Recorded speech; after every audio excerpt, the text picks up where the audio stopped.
Good afternoon, everybody. My name is Kimberly Lebbing, and I'm here to bring you another episode of Thinking Upgrade and unlocking your mindset potential to accelerate your success in business and in life. And I am here today. I'm so excited to interview my friend.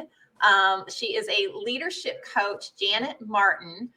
She is an expert in communication and leadership and bringing those things into companies and organizations. She does team building, and we're going to learn some success tips from her today and some of the things she does. So I'm really excited to learn from you today. Well, thank you so much for having me. I've been so excited to do this with you.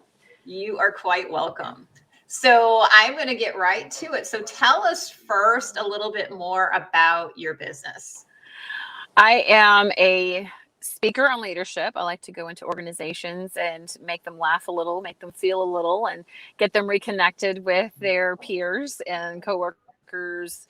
I like to go into companies as well and do the same thing, team building, try to get them to kind of stretch a little bit out of their comfort zone. People tend to get into work mode and they have their blinders on, and then they start just doing what they need to do instead of doing what could actually be amazing, with just taking a few extra little steps, right? Just to care a little bit more. And so my job is to go in and find out what the elephants are in the room and do it in a way that you're not pointing fingers at somebody, right? You don't want to bring somebody down, but usually people know what the problems are. But it's the capability of bringing them together, being able to say, these are the issues. How can we make it better? And then give you the tools to do that. I love it. I love it. And as coaches, I mean, I know we do different things. Yes. But we are trained, and I know you are too. We're trained to see those problems in a way that other people may not be able to be trained to see, so that we can help them get to those next levels, right? Right. Very Yes. much so. Yeah. It's kind of, everybody talks about these things, right? But they don't talk to the right people, and they don't do it in the right context. So that's when I come in and I say, okay, let's go ahead and laugh about it a little bit, but let's get serious and let's do some mindset changing, just like you do in your coaching business. I think what you do is amazing, by the way. Thank you. Thank you. Appreciate that. So I'm curious, and I know a little bit, but I'd like for you to share, what's your backstory? Like, how did you get started in this, and why are you so passionate about it? Oh my goodness. So there's actually several different elements. One, it was the way I was raised. I was raised in a very strict household that was, we say you do, not really having that voice, and then becoming a people pleaser.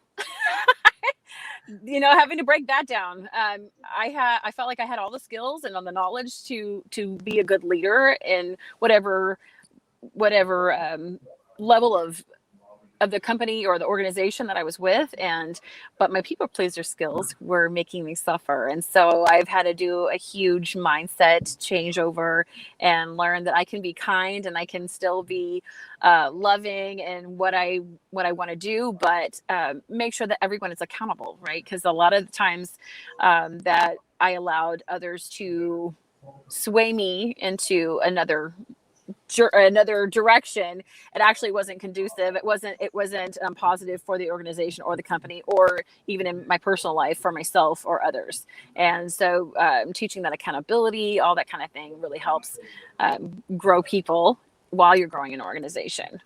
Right. And Right. so part of it was growing up with strict household kind of thing and not having a voice.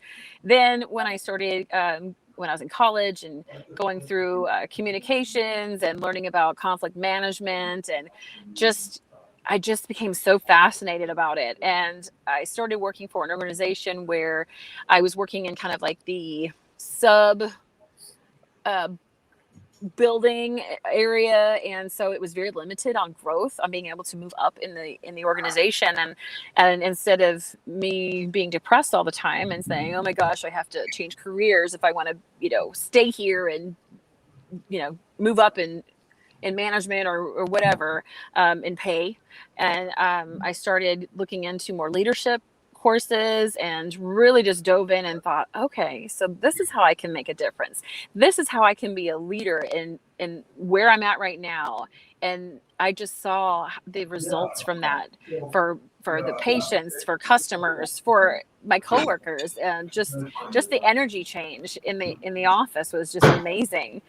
And so I mean, how can you not be passionate about wanting to help others and be kind and make more things happen, right? Absolutely. Absolutely. And when you brought up that people pleasing, because I have never really thought about it and how that runs, or how would that, well, I'll just ask you, how would that work in a corporate setting, the people pleasing? Like, how would that affect their organization? Because that's something I come across a lot with my clients, but it's, in a different context. It is a Mm-hmm. problem for a lot of people because it can totally screw up your goals. Yes, it can.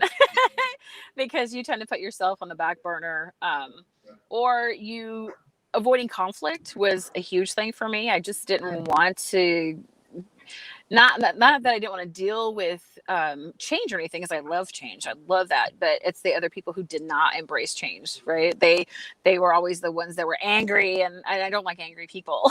I like to be happy, and I like to be forward moving, and and it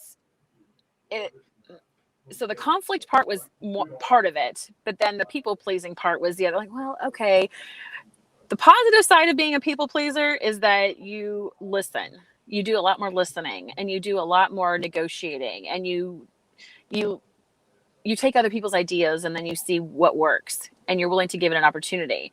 But when you've already got something, a goal set in place that you've already pondered over and developed and all that, and then you have somebody coming in from the outside saying no, or something negative, it demolishes everything, and then it also holds back progress. So Right. that's And how I I. would imagine in a bigger organization, in a company, that could really throw them as an organization off.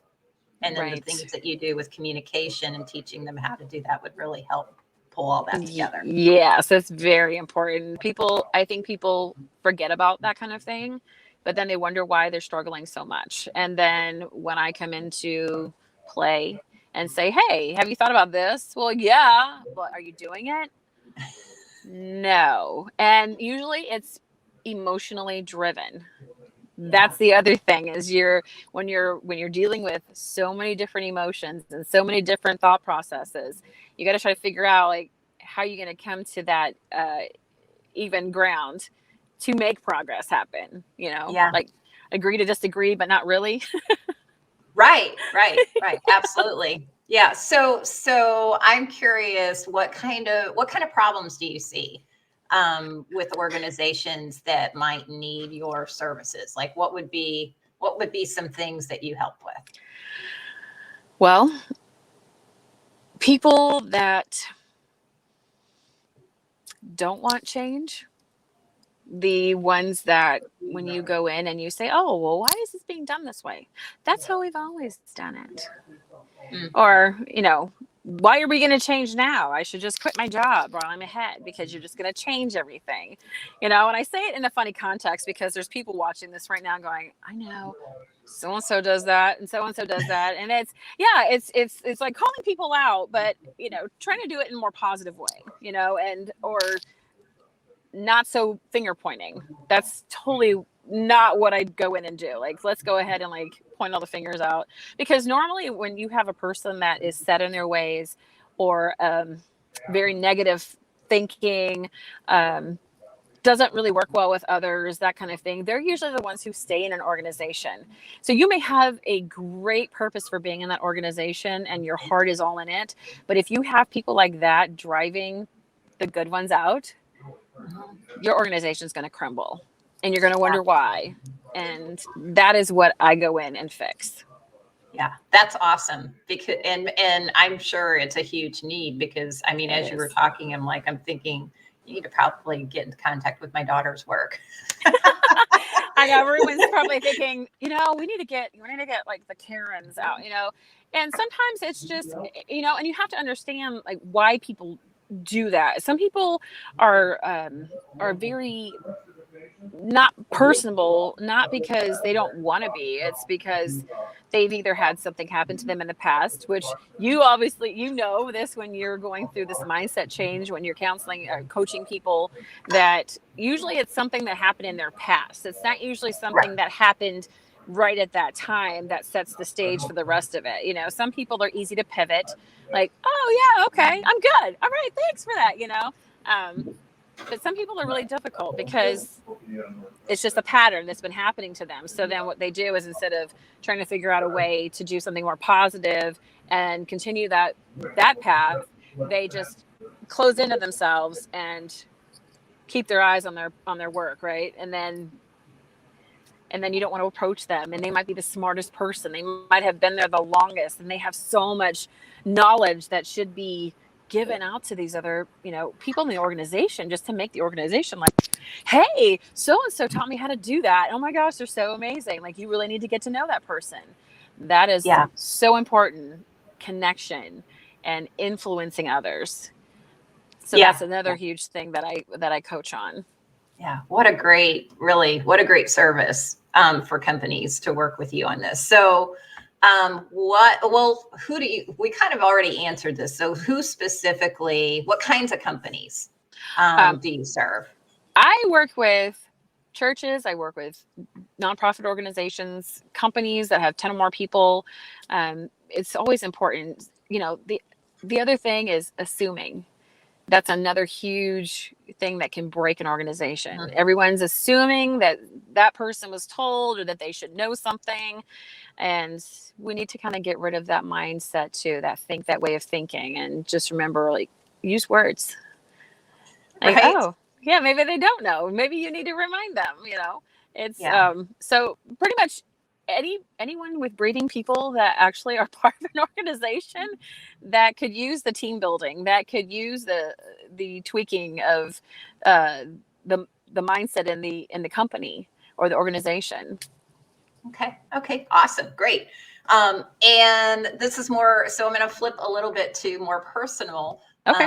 What has been your biggest struggle, like in your business, and how did you overcome it? Well, um so life happens, and things okay, I'm going to dive a little deep in here. Okay. Go for it.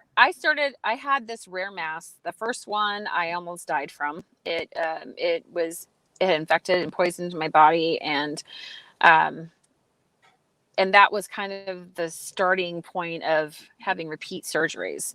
The rest of them were just this type of mass in my pelvis that kept growing. They kept trying to take it out. So it was like constantly having to stop and start. All right. And then start again with my goals, and then stop again because of testing or surgeries, and then recovery. And then let's see what happens next. And then I found out I couldn't have children when I was around 24 years old. And that was devastating to me. And I ended up in relationships with children that did not have a mother figure. Mm. But unfortunately, the father was not exactly the uh, the father of the year or the husband of the year by any means. They ended up being very narcissistic, um, alcohol abuse, then dove into drug abuse, you know, drugs and things like that. And I couldn't. I kept thinking, like, what? I don't do any of this stuff. Like, how am I attracting these people? And after all these years of going through that, and now being in a healthy relationship, now being able to reset and just jump back on that, you know, that goal train or whatever you want to call it. Um, it's it's been hard. You know, you have to get over the verbal abuse and some of the physical stuff, but mostly the mental abuse. And when you're going through that abuse, you start pulling yourself away from everybody, because that's obviously what they want you to do. You don't want to hear any of the negative stuff. So the less you do, you think you're better off. And no, you're better off making a plan and getting out of that relationship, and then resetting yourself and getting back in your goals and in your life and what God had put you on this earth for, right? Right. And that took some time. That just happened yesterday. It's probably been like 4 or 5 years in the making. I also had a friends who I thought was wonderful. She had a lot of issues, and I felt like I was back in a bad relationship again too. So I needed to remove myself away from that person.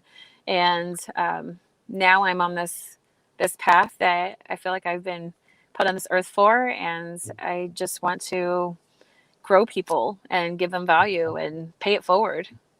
Yeah, that's wonderful. And I didn't know all those, those details. I love when people go deep. So it's good. And it's something, I mean, that's an example I use too with people with what I do, because you follow you. Like, Mm-hmm. so I mean, when we see people having the same thing show up over and over again, it's a subconscious program that's running for whatever reason. And I know you know that and you worked through it. So I applaud you for working through it Thank in you. a relatively short amount of time. 4 or 5 years is not that long. My journey was a whole lot longer than that. I'm still working on it. Yes. I'm still working on it. I have my days, but I think, with, my husband being such a wonderful human being and so supportive and loving, it definitely helps heal, I think, me a lot quicker than being by myself probably. Yeah. And then just, of course, I've been getting out and networking with a lot of people, especially like you. And I mean, like, it's like the world is good. Yeah.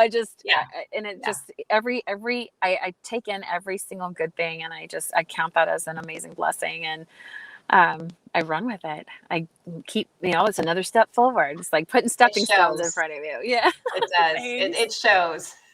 Thank you so much. So, what has been your key to success? Never give up. And my tagline is aspire to inspire, and do it always. And I really feel that even if you're having those down days, find someone else to put a smile on their face. Find somebody else to lift up, and I guarantee you that you walk away feeling a little bit happier, and you can hold your chin up a little bit higher. Yeah, that's great advice, really. And I know we're in agreement on mindset and how much that plays a part to whatever it is you're doing. In my opinion, I think it's It key is number one. huge. It's huge. Yes. And yeah. And it does take time to get it right. And don't try to do it by yourself. I used to be one of those that was, you do it by yourself. No one's going to help you. You're always going to do something by yourself. And I got to the point where I was like, no, I think I need other people. I was always taught that, don't depend on other people. But the thing is, don't depend on them for money and things like that. Depend on people for the skills that they have, for the talents that they have, Right. and Yeah. and lean on them. Like, don't be afraid to lean on somebody until you get past that point where you're like, thank you. Yeah. 100%. Yeah. I'm totally in agreement. And I was one of those people too. I really didn't know what I didn't know in the years that I spent trying to fix myself, and until I ran across what I'm doing now, which is fast. It is fast now, but it took me a while to figure out that process for sure. Right. So yeah, I love that. So I know we're in the same mindset of all that it really does need to come first. And finding help is huge. And even, I have a business coach, and one of the things that she says is, when you're investing in your business, whatever it is you need, whether you need communication, leadership skills, within your organization, or you need some help getting past something, like with what I do, whatever it is, Mm-hmm. whatever it is, she says, money buys speed. So money, when you invest into your business, into yourself, into your organization, whatever it is, it speeds up things so that you can achieve goals faster. Yes. And So that goes into you can't do everything by yourself. Yes, I yeah, that's what. also, yeah, Yes. yeah.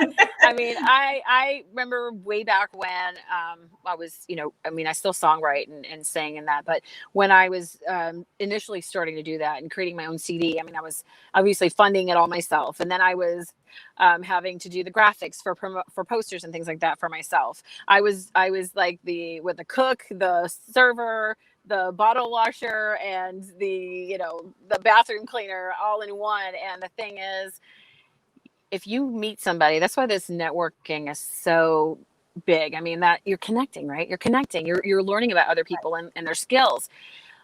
Use other people's skills, pay them for what they are worth, because let me tell you, you may think somebody is charging $500 for something and you're like, oh my gosh, it's so much money, but they will do all of that for you so you can focus on your platform, on what you do best. And when Right. you have it done, it's like, oh my gosh, it's so amazing. And Right. embrace it. So embrace it. It's an amazing gift to be able to utilize other people, and people are happy to do it. We wouldn't be offering Absolutely. it. We wouldn't be doing it if we weren't happy about doing it. Absolutely. Yes. Absolutely. Yeah, that's huge. So tell us how, I know you've got a couple of programs or things coming up. Tell us Mhm. about a little bit about those, and then also how can people connect with you? Okay, so I already have a vision board event coming up next Tuesday. That one's already full. I am planning to do one again in January, about the 16th, I believe. So keep looking out on Eventbrite for that, and of course on Facebook. And I am also doing a webinar on LinkedIn and Facebook next Monday, and then doing it again on the 16th of December to talk about this mastermind group that I have coming up starting in January on the 4th.